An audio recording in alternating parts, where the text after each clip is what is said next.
Welcome to Senior Insights. My name is Cynthia. Come on in. Let's talk about something. I know a lot of you were disappointed when I did that talk on needs. Sorry, I can't be funny all the time. I try, but I can't. Anyway, a couple of videos ago, I talked about the books that I had read, and I left out some very important books. And the first book that I left out was the Bible. And I probably don't spend as much time in the Bible as I should. I have a woman's devotional Bible that I really enjoy, and I've gone through it several times, and I've highlighted a lot of things. I know people routinely get into the Bible and enjoy it. Some people set up schedules and they read through the entire Bible in a year or in 6 months or whatever. So I just wanted to make sure that I did mention this because it is an important part of our lives for some people. And other people have other books that they might rely on. And so whatever religion or non-religion you are, these types of books are very important. Then, you know how I love to cook. Well, I thought we'd talk about cookbooks because I love to cook so much. But when I went to find my cookbooks, I realized that I had actually given all of my old cookbooks away, except for a few. I kept a few special ones. And so I don't have many to show you, but I know that some people that watch this channel and are on this channel enjoy cooking, and they like cookbooks. One person actually reads cookbooks for enjoyment instead of reading a book about King Arthur. Can you imagine that? So this is one that I have. I'm trying to see.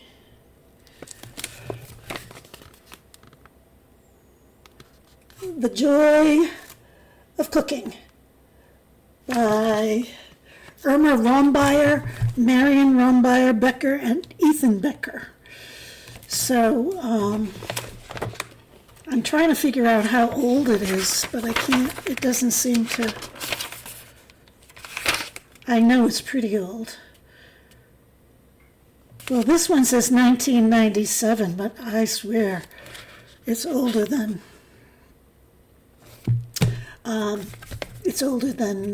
that, but I guess not.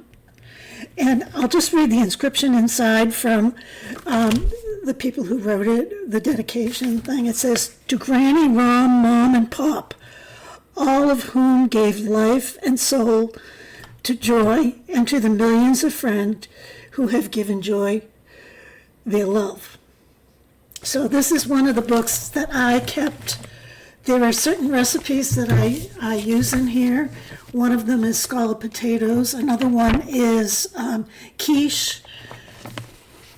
That's about it. And I really don't even really use it for the quiche anymore because quiche is pretty simple. I think I'll make a quiche tonight because I have a fake pie crust and I have tons of eggs. I told you my daughter has chickens, and she brings me eggs. And I learned something the other day. I was watching Debbie from Kentucky Life with Debbie, and she was concerned because she had tons of eggs in her house, in her refrigerator, I guess. She didn't actually say. Maybe they were on her counter, maybe they were in a basket someplace. You know, some people don't even put them in the refrigerator. I have the feeling she did, but she did some research, and she figured out that the way to test eggs, if they're bad, is to put them in a bowl of water. And if they stay sunk, then they're okay. And if they rise to the top, they're not okay. And she did it, and she had one come to the top. So I never heard of that before, but it kind of makes sense. Why would just one out of a dozen eggs go to the top? So I hope she doesn't think that I'm stealing her thing. But I was thinking about quiche, and I was thinking about eggs, and I was thinking about my fake pie crust that I had. When I say fake, I have these hang-ups about, I like real things. And to make a pie crust is an art, if you ask me, because I have never been able to make one right. And so I'm not sure why I bought the pie crusts, but I bought those Pillsbury pie crusts, and I used one for another quiche. So I think I'll use the other one. But what I'm trying to say is I would prefer to have a homemade, real pie crust, but I don't. But I have all the other ingredients. And now you know how to find out if your eggs go bad. I think if they're fresh eggs, they last for a long time, because the ones in the store are already old. Anyway, so this is the joy of cooking. Then this one was my husband's favorite, and you can tell that it's well worn. It's the New York Times cookbook. I think he must have fancied himself as some sort of snobby cook or something. You know, we've gone through different phases in our lives. I had a cookbook that there was one time when we were vegetarian. Well, we weren't vegetarians, but we decided to cook vegetarian for a while and see how we liked it. So we had a cookbook. We had two cookbooks called the Moosewood cookbooks. I think they were from California. Does anybody remember those or still use them? They were brown.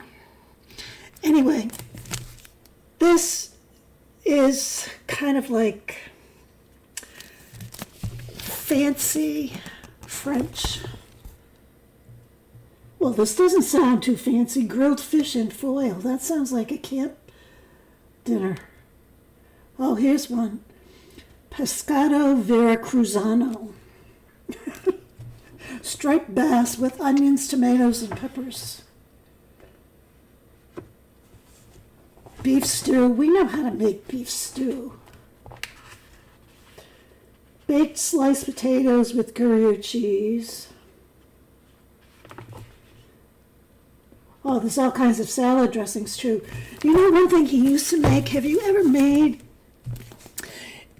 I'm sure you've gone when we used to go out to restaurants years and years ago when we were young, and we would go out to eat. We used to go to really nice restaurants. That's why we don't have any money now. Or I don't have any money now, because we never caught on that we were going to get old. But we did get old, and he died. And now, you know, it is what it is. But they used to make the Caesar salad dressing at the table side. And they used the raw egg and everything, and it was so good. And it was fun to watch them make it. Well, he used to make it at home, too. But this cookbook is special because it was given to him in 1980 by a woman named Jean, and she was our boss. We met together when we worked together, and that's how we met. And Jean she was the administrator and I was the director, so I was the second in command. And then he came along, and then somehow he thought that he was going to be second in command, but I put him in his place. Because one day he was asking me things, and I said, if you think that I'm telling you anything about this facility, you've got another thing coming. I'm telling you, I've been like this my whole life. And then he has pages in here from another cookbook, but of course it doesn't say the name of the cookbook. But obviously they're well-used pages. Boiled shrimp. Oh my gosh, boiled shrimp, that sounds gross. Boiled shrimp in beer, shrimp marinated in beer. He liked vodka, not beer. Well, he drank beer sometimes. Okay, this was another cookbook that, I don't know if you can see it because the light's glaring. It's Ellen's cookbook. It was recipes of love that her family and friends gave to her on her wedding day. And that was in 2000. And what it is every person that was invited to the wedding submitted a recipe. And then her dad put it all together, and they gave it to her for a wedding gift or a shower gift or something. But how nice is this? Her grandmother was from Ireland, and so she has the Irish soda bread, that her grandmother's recipe. She has all kinds of family recipes that are in here. And then there's some little ditties about on marriage that Cahill Gibran, the prophet, said, "You were born together, and together you shall be forevermore. You shall be together when white wings of death scatter your days. Aye, you shall be together even in the silent memory of God. But let there be spaces in your togetherness, and let the winds of the heavens dance between you. Love one another, but make not a bond of love. Let it rather be a moving sea between the shores of your soul. Fill each other's cup, but drink not from one cup. Give one another of your bread, but not eat from the same loaf. Sing and dance together, and be joyous, but let each of you be alone. Even as the strings of a lute are alone, though they quiver with the same music, give your hearts, but not unto each other's keeping, for only the hand of life can contain your hearts, and stand together, yet not too near together, and the oak tree and the cypress grow, not in each other's shadow." So this was given, that poem was given to her because this was a marriage gift, and there it is. Oh, there's a lot of those letters, so I won't subject you to those, but I thought that one was kind of nice. Plus, it took up a little bit of time. You had to pay attention while I was reading. I'm not really good at reading things. I used to think that I was, but I'm not. So then I have the Dice Arts cookbook. And I think I just posted a video on the whoopie pie cake, and there's the recipe. But this has in it breads and rolls. They're famous white bread. But you know what it is? It makes 41 pound loaves of bread. Why would they sell a cookbook that tells you to make 40 pounds of bread? And then this is ridiculous. I wasn't going to open up a restaurant. This is Greg Feeney's famous molasses bread. 10 ounces of yeast, 2 cups of sugar, 1 gallon, 1 gallon of water, 1 pint of honey, 10 eggs. This is for their breads and rolls. Oh, and then they have some single serving or reasonable servings. Raisin bread. Let me tell you how to make raisin bread. I love raisin bread. 1 gallon. 1 gallon of oil, 2 cups of sugar, 1 gallon of milk, 1 gallon of warm tea water, 1 gallon of raisins. I'm not going to read the rest of it. Oh my gosh. 1 1.25 cup of cinnamon. I'm not kidding. It says it right here. Let's see if there's any like normal recipes in here.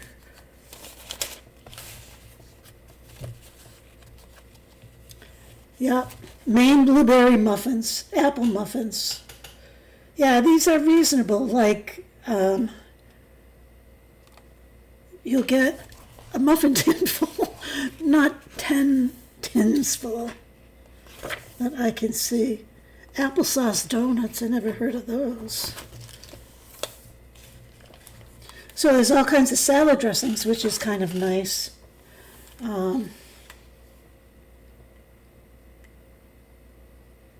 Yeah, I guess it's all. Then their desserts. They are famous. Dysart's is famous for their desserts. This isn't a very good picture, but they do strawberry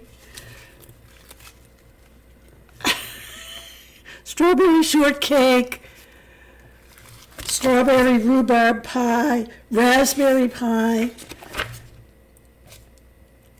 cream puffs, blueberry crisp. Oh, here's the real pie. I'm sorry. Here's the real pie crust recipe. Do you use Crisco, or do you use butter, or do you use lard in your pie crust? And do you make real pie crusts?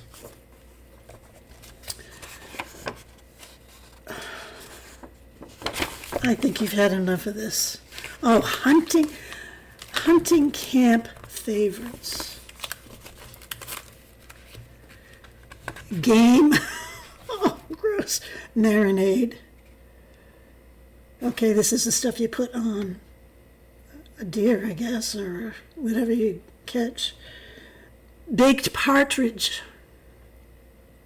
Do you know, once my husband and I went out to dinner at this restaurant in Newport, Rhode Island. Are you familiar with Newport? That's where all the mansions are. It's a beautiful place. We used to go scuba diving there, and we used to go like for a weekend once a year. And we went to this one restaurant, and it was like on a peninsula or something. It was really elegant. And my husband ordered pheasant under glass. He had pheasant under glass. I wouldn't take a chance if I never had it before. Oh no, squirrel stew. Sorry. 2 squirrels, 1 medium onion, 3 to 4 medium potatoes, and salt and pepper. Oh.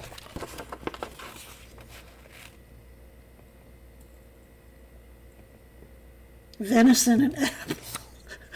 I'm picturing the pig with this apple in his snout. Anyway, those are the cookbooks. And then I found this. I forgot to tell you when I was talking about the family Bible, I have a Bible that I keep. It's the New Testament. You can't see that it says New Testament in gold. It's a little white thing.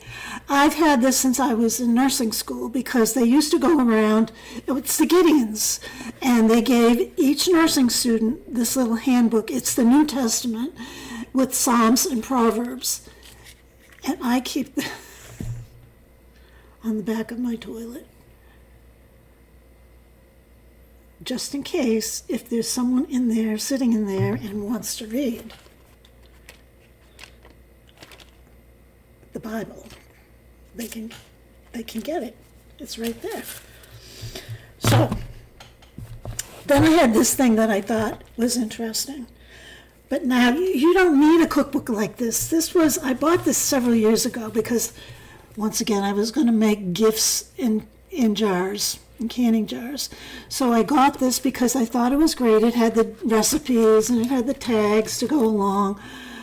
Well, now on YouTube, there are tons of channels that show you how to make jar meals, jar cake mixes, jar brownie mixes. As a matter of fact, I did do brownie mixes, and I'm thinking seriously, now don't laugh, I'm thinking seriously of testing out that muffin mix that I have. I mean, the muffins that I'm making, those chocolate ones, I'm thinking of doing a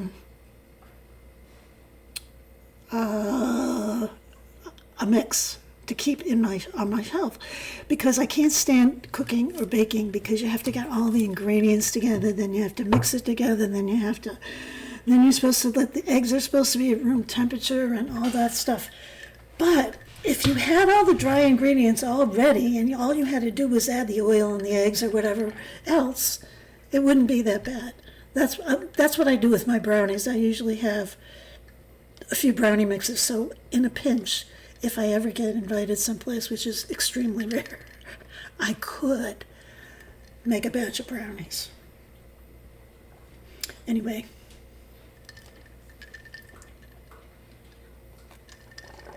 hopefully I didn't offend anyone today. I hope that you had a good time. I want you to come back tomorrow with your coffee, with your muffins, and we're going to do this again, because we are a circle of friends, right? Bye.